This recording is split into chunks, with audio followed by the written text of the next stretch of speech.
Hello, Year 2 BTEC group. This is Unit 3. This is Content Area C2, Treatment and Management of Addiction and Stress. And we're moving on now to looking at psychological stress management techniques. And this particular lesson is on social support. So if you are looking in your textbook as we talk about this, it's pages 86 to 87.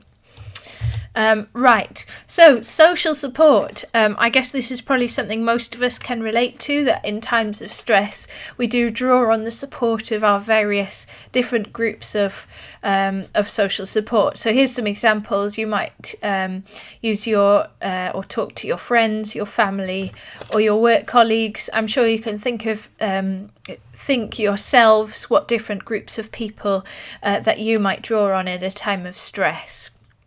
And that the size of the group might vary. Some people have a few really close friends who would give them a lot of support in a time of stress, whereas other people might have a much bigger network where they're drawing on a little bit of support from a number of people. So let's have a look at what that might involve. There's 3 types of social support that can be given. The first type is instrumental support. This is just basically practical support, like cooking someone a meal after they've given birth, or finding information for someone, giving someone a lift somewhere. So any kind of practical support that can be given. The second type is emotional support, and that's basically anything where you're kind of listening to someone, showing empathy to them, giving them comfort in some way in a tough time. The third type is esteem support. And that's basically where you're trying to encourage someone by saying positive things to them, like saying, come on, you can do it. I have confidence in you. Things that are designed to boost their self-esteem and give them some effectiveness to tackle their problem. So there we go. 3 types of social support, and they do often overlap. Not overlap, but many people will give more than one form of support. You don't have to just give practical help without expressing any empathy, for example. You might someone might turn up at a friend's house with something practical and then listen to them. It doesn't mean you have to give one, or your friends have to give one type and not the other. But those are the 3 broad categories into which social support can fall, basically. And then why does it work is the other big question. And there's 2 hypotheses that have been put forward for this. The first one, this buffering hypothesis, was put forward in 1985 by Cohen and Wills. And they basically argued that social support gives us a bit of breathing space.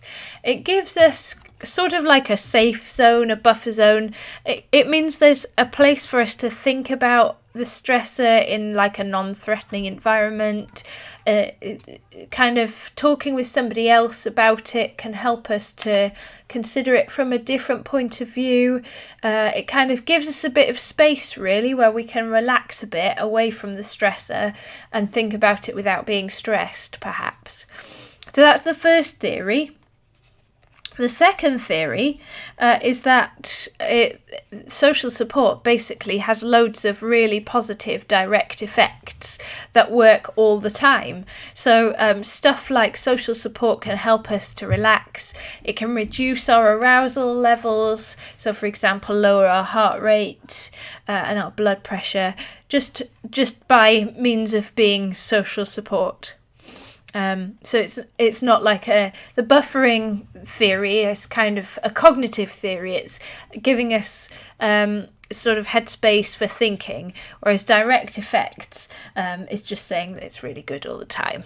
Right, so 2 theories of why it works. Let's look at strengths and weaknesses. Now, for your strengths, in your textbook, there's 2 paragraphs. The top paragraph is good, the Cohen et al. I'll just run you through that in a sec. I would scrap the second paragraph, and I've replaced it here with a second study. I think the paragraph about practical application in your textbook is not very clear. So if I were you, I'd put stick a post-it note on top of that or something, and just put a note about this study here instead. So what we've got here, research. So let's talk about our research evidence. Cohen et al. This is a great study. Basically, what they did was they infected people with the common cold virus, and then they measured how much social support those people were receiving, like how many hugs they got in a day, for example. And then measured, first of all, did they get ill with the common cold? And if they did, how severe was it? And basically, they found that people who got the most hugs, they were less likely to become ill, and they had less severe symptoms if they did. And the other thing that they found was if someone thought they had greater social support, they had a reduced risk of catching the common cold. So they've kind of correlated two things there. So there you go. Next time you're offered a hug, take it, because it boosts your immune system, according to that. Or it protects us against the negative effects of stress anyway. Right, this second study then actually comes from your other textbook. If you want to look it up, it's page 181. So Uchino actually did what's called a meta-analysis, which, if you remember, means that they look at lots and lots of different studies and basically analyse what's the overall finding from all these studies. And Uchino's result from doing that was that social support is effective in reducing things like heart rate and blood pressure. Social support, it's actually reducing physiological responses. Which is interesting, because if you think back to biofeedback, the finding was that it didn't really reduce physiological responses, yet social support is doing that. So there you go. Hold your friends close, eh? Right, weaknesses next.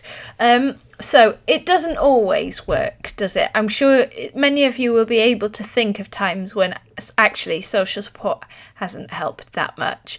And actually sometimes if someone's offering social support and they're kind of meaning well but not doing it right, it can actually make it worse. Like someone insisting they're going to come with you to the hospital, whereas that's the example that's given in your textbook, whereas it actually might make you feel more anxious to have someone else there. So it's not consistently helpful. The second weakness is that men and women benefit in different ways from it. So we probably need a bit more research and a bit more clarity about gender differences on it. So, for example, one type might be really effective for women and not for men, and vice versa. So men tend to use instrumental support a lot more than emotional support, for example. As you know, because we've discussed with depression, haven't we, the fact that men are not encouraged to talk about their feelings. So in current society and culture anyway. Whereas women are far more likely to use emotional support and to find that really helpful. So there we are, 2 weaknesses, 2 strengths.